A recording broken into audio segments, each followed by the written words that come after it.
Hey you guys, I wanted to share something that I've been reading.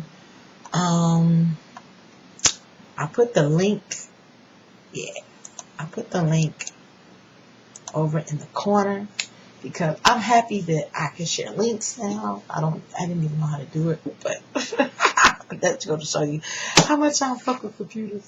So I got the link over here, and I stumbled upon this information, but the reason I'm going to share it is because, man, I love this information. And this is the same information that people have been calling New Age, New Age theology and New Age thinking and reading The Secret and things of that nature. And, um, I'm just going to read this about the age of Aquarius, which is the age that we're in. In the age of Aquarius, great opportunities are before us as the path of masters is once again made available to those seeking self-knowledge and gnosis. Gnosis meaning inner knowledge and inner knowing. Aquarius is a state of consciousness. The freedom that comes from this has the power to liberate, but only if it is tempered with the responsibility and not seen as a license for wild abandonment. I thought that phrase was very significant because there are people who look at beings like myself and see us leaving the original foes of Christianity and turning away from some of the doctrine that was indoctrinated in us as early children. And there are some people that are beginning to waken up into a new spiritual way of being. And you might think they're doing it on purpose just because they don't want to follow the lifestyle that the church, practices. Like there are some people who might think, oh, you're just, spiritual because you want to be gay. And the church says don't be gay. The funny thing is it's actually tuning me more towards the lifestyle that of the church as far as the righteousness of loving each other and treating people well and taking care of each other and the area of servitude and service. It is tempered with responsibility. I saw somebody say that they have met enlightened people. I saw this on YouTube that said, why bother trying to wake anybody else up because they're not going to listen anyway. And I've always feel to whom much is given, much is required. You can be wealthy in more than just materialistic cash. I feel like I'm very wealthy spiritually. I'm very blessed, and there's much grace flowing down and opening a lot of doors in my life that I didn't ask to be open. But I think it's the same difference as being obedient to the Spirit and going where the Spirit told you to go, which is no different than what I learned in church to do. I learned as a minister to be obedient to the Spirit. When the Spirit talks to you, you listen. Now, the only difference is instead of me thinking the Spirit is outer and it's coming down and fucking with me, I know that it's inner and it's just reaching out, connecting with the higher spirit, that it's made of the same stuff. And as long as I know that, I don't have a problem with doing it. It was like I had too many questions. It says, if misused, the vibration of the planet will go down. The vibration of the planet is basically the spiritual energy that the planet puts out. This earth, this ball that we live on is live. It's its own spiritual being that we are inhabiting as well. And the vibrations that we raise from our conscious beings, the level of love and peace and harmony that we have in ourselves, to quote Starry Powers, peace, love, and harmony that we have in ourselves raises up on us on a level of being a more positive place to be. That's what it means by vibration of the planet. It is literally a vibration, literally on a chemical level, a vibration, because atoms do not sit still. Matter does not sit still. All matter moves. All atoms vibrate. So the particles, the atoms that are found in inanimate objects are actually moving. And us as human beings, we are so blessed because we have the capabilities of being the chosen species of this planet to elevate, to grow, and to go further in our spiritual evolution. Right now, I saw so many people on YouTube focusing on the fifth dimension, the dimension of love and light. And I kept saying, how did they skip the fourth dimension? I always thought the fourth dimension was the dimension of space and time. I'm realizing the fourth dimension is the dimension of space and time. And, it's also the dimension of love. For each dimension that you're in, it's a lesson to be learned. The fourth dimension is the dimension of love. The fifth dimension is the dimension of light. The sixth dimension is the dimension of oneness, of unity. The seventh dimension is the dimension of unconditional foreverness. It's like, in each step, your species specifically learns, and we will evolve to this point where the unity that we're supposed to have right now. See, the third dimension is the dimension of, this is basically the state of ego. It's the state of identification. That is the reason why it is so hard to break out of, because it's the law, it's the dimension of free will. It's the dimension of choices, where we're paying attention to the illusion of duality, that, the reaction of good and bad. Eventually, we as a people will get to a point where that duality no longer exists. The polarization of opposites will be equalized, and we will all be unified as one. Right now, it's about making choices, and there are some that's seeking a light. They're seeking a spiritual path. They're seeking to awaken from this darkened state and to begin to live a liberated spiritual life where love and servitude should be at the focus of that. When it says if it's misused, what they mean by if it's misused is if you are getting a whole bunch of spiritual knowledge and it is not teaching you love, because that's the next step. If it's not teaching you servitude to help each other, then what is the point of you seeking it? Are you seeking it in your own selfishness to say that I know more than somebody else knows? I will say that it is mind-boggling to me that Egyptians had spiritual knowledge and they misused it. That the people that were on Atlantis and Lemuria, they had spiritual knowledge and they misused it. And I'm wondering, are we going to do the same?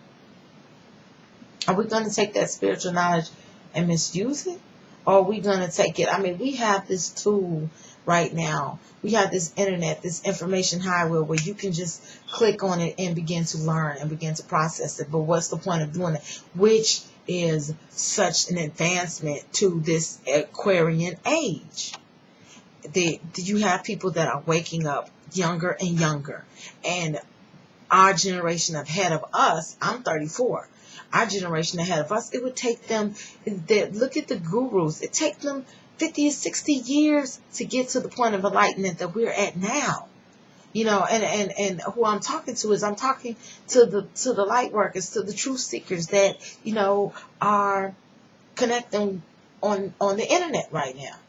It took them years, and the age of technology is aiding our quest in that. But to whom much is given, much is required. We have to keep that going. We have to flood the networks with the truth, with the things that people might not want to hear. But, the truth is we have to save each other. We are responsible for each other because we are all connected. There is no I. There is no you. There's only we. Like dude said on the fifth element, time is of no importance, only life. We have to begin to be able to recognize the truths That movie, The Fifth Element, holds a lot of truths in it. And if you look at the four elements, earth, wind, air, and fire, what is the fifth element? It's ether. It's spirit. You know, and the fifth element was a person. We're spirits. Think about that. Think about that. It says, but if more and more people assimilate, absorb, and qualify the light energy correctly and raise their consciousness to the level of Christ, then the vibration of the entire planet will rise and will have a golden age. No different than the prophecies of Revelations. No different. Different information, same meaning. People have to stop looking at one thing is the end all be all truth. Different truths sound in different places, same meaning. Satan running rampant on the earth, the Messiah coming down and saving us, and then we experience a golden age of 1,000 years. We have a new heaven. Then at the end of that 1,000 years, the serpent will be cast in the bottomless pit, and there will be a new heaven and a new earth, a merging of heaven and earth, and then there will be heaven on earth. That's in Revelations. I'm paraphrasing, but read your books, people. Read your Bibles, people, like Medea said. But the point being is, whether the Messiah might come as a man, or whether the Messiah might come as a spirit, I don't think that people think it's going to mean what it means. And this is just a feeling that I have. And a lot of things are come from an inner knowing that you should be knowing. Inner feeling, if you allow yourself to feel it. Maybe Christ will come back and teach you how to elevate yourself. You know, because if you give a man a fish, he'll never learn how to fish for himself. But if you teach him how to fish, he'll be able to catch fish and eat all the time. I think the misconception comes into putting the messenger on a pedestal and not taking responsibility for our actions. There are a lot of people who do things and then it's like, well, I'm saved under God's grace, you know, in the back of their mind. I'm saved under the grace of God. So that was okay that I just did that.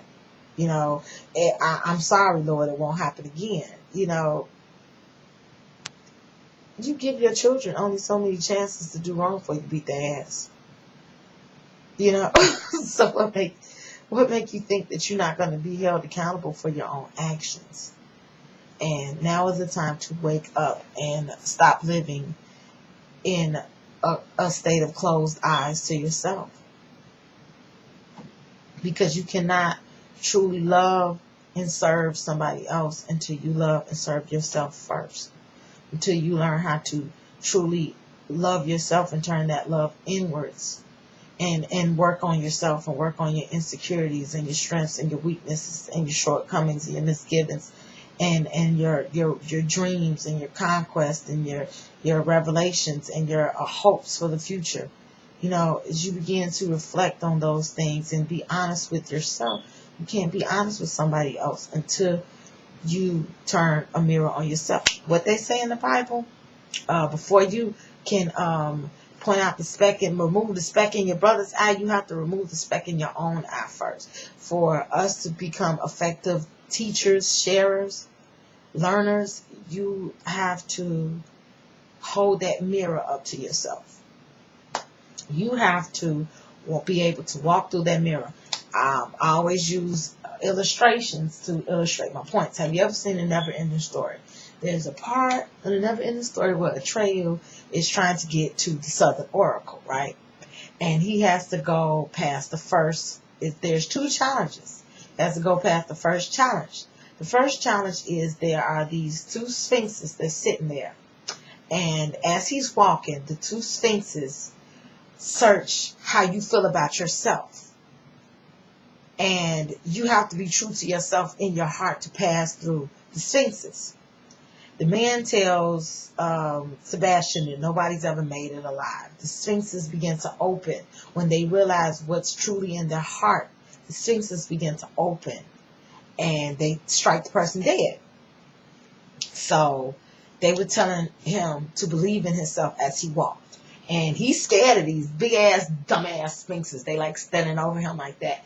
And their eyes are closed, and he's walking, and he's looking, and they're telling him to believe in his heart that he is worthy of passing the sphinxes.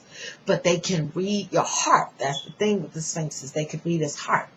And they opened, their eyes began to open, and they was finna shoot him. And he ran and he got through. And they were all happy for him. But the old guy told Sebastian, the old guy was saying that the second test was worse than the first one. The second test, you are faced with your true self. He said that people would run away screaming. That people who thought they were pure in heart will run away in horror when faced with the mirror of what they really were. I think to an extent people don't want to really acknowledge what they really are deep down on the inside, because the fear of the person they are is just too much for them. That's why they can't sit in silence and meditate, because they're left alone with their own thoughts. You can't take a candle into a closet. You feel claustrophobic and have no light in there, just you and this candle and a mirror, and look at yourself in the mirror. And chant, who am I? Who am I? Who am I? Because faced with that mirror, things might start to come up in you and make you face them that you're not ready to face. Denial is one of the strongest adversaries to spiritual enlightenment I have ever seen in my life. And the other one is pride. Denial is so great. And people sit in it, swim in it, live in it, breathe in it. You have to face that. You have to face what you really are. You have to acknowledge it, and you have to work on it. The Bible says all sin and fall short of the glory of God. Nobody is perfect. Nobody is perfect. And all you can do before you point out somebody else's imperfections is acknowledge your own and forgive yourself. You cannot forgive your brother until you learn how to forgive yourself for the things that you have done, the evil that you have caused, the wrong things that you have done. Because if you don't learn from your mistakes, you are bound to repeat it. People, how many cliches do I have to offer up before it is settling into your heart and into your consciousness? We don't have that much longer. December 21st, 2012 will be a time of change. The world will end on a certain level. The world as you know it will end. Some people will wake up and nothing will be as changed. But trust me, you are starting a different pathway. And the choices that you make now, as people begin to open up and awaken and share and love, the choices you make now will determine the path that you will go. So, peace, love, and harmony. Wishing the best for all of you.